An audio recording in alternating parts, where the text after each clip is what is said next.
মনোজ, বৌদি তুমি? আসলে বিছানাটা নোংরা ছিল তাই এখানে শুয়ে আছি। আচ্ছা, আসলে ব্রেকফাস্ট রেডি হয়ে গেছে, তাহলে তোমরা দুজনে ফ্রেশ হয়ে চলে আসো, আমরা একসাথেই ব্রেকফাস্ট করব। ঠিক আছে বৌদি। রাহুল, চা। রাহুল, জানো আজকে যখন আমি সকালবেলা মনোজদের রুমে গেলাম না, আমি দেখলাম ও নিচে শুয়ে রয়েছে। কি কি বলছো তুমি? ও হঠাৎ নিচে শুয়েছিল কেন? জানি না রাহুল, ও তো আমাকে বললো যে বেডটা নাকি নোংরা রয়েছে, তাই ও নিচে শুয়েছিল। কিন্তু আমার না ব্যাপারটা ঠিক মনে হলো না। সেই সময় মেঘা কোথায় ছিল?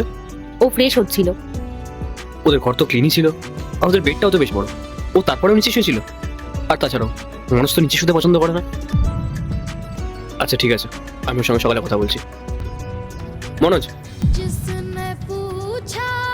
হ্যাঁ দাদা বল। তোর সাথে আমার কিছু কথা ছিল। হ্যাঁ বল না। তোর আর মেঘার মধ্যে সবকিছু ঠিক আছে তো? হ্যাঁ দাদা, সব ঠিকই আছে, কিন্তু তুই এখন এসব জানতে চাইছিস? তুই এত বড় হয়ে গেছিস যে তুই তোর নিজের দাদার কাছে মিথ্যে কথা বলছিস? তোর বৌদি না কালকে সবকিছু নিজের চোখে দেখেছে। তুই ঘরে নিচে শুয়েছিলিস কেন? তুই তো নিচে শুতে পছন্দ করতিস না। আসলে দাদা, মেঘা আমাকে বিয়ে করে হ্যাপি নয়। মানে? মানে এই বিয়েটা ওর অমতে গিয়ে হয়েছে। ওর অমতে গিয়ে বিয়ে হয়েছে?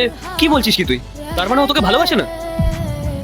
দাদা, তুই এই কথাগুলো আমাকে না জিজ্ঞেস করে, তুই যদি ওকে জিজ্ঞেস করতিস তাহলে তুই এমনিতেই আনসার পেয়ে যেতিস। আচ্ছা ঠিক আছে, আমি ওর সঙ্গে কথা বলবো। মেঘা, তোমাদের দুজনের মধ্যে যে প্রবলেমটা চলছে সেটা ঠিক করার জন্য মাত্র দুটো ওয়ে রয়েছে।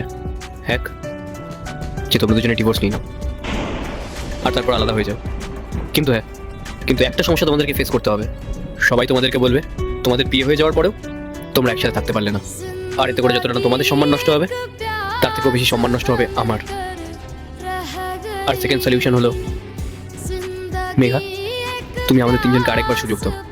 দেখো, আমরা তোমার সবসময় খেয়াল রাখবো, তোমাকে কোনো রকম কোনো অভিযোগ করতে দেবো না। আমি তোমার দাদা হই, আমি তোমাকে আমার নিজের ছোট বোনের মতন করে আগলে রাখবো। আর একবার তুমিই ভেবে দেখো না, তুমি যার কথা ভেবে এত কষ্ট পাচ্ছ, সে কিন্তু নিজের লাইফে অনেকটা এগিয়ে গেছে, নিজের লাইফটাকে সুন্দর করে গুছিয়ে নিয়েছে। তাই তোমারও উচিত তোমার নতুন লাইফটাকে সুন্দর করে লিড করা।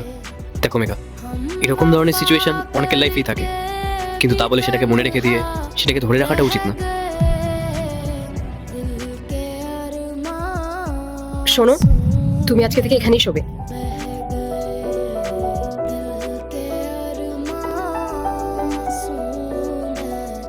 মেঘা, তুমি কাল বিকেলে রেডি থেকো, আমি অফিস থেকে ফেরার পর তোমাকে নিয়ে ক্যান্ডেল লাইট ডিনারে যাবো। তারপর বলো কোথায় যাবে তুমি? তুমি যেখানে নিয়ে যাবে আমি সেখানেই যাবো।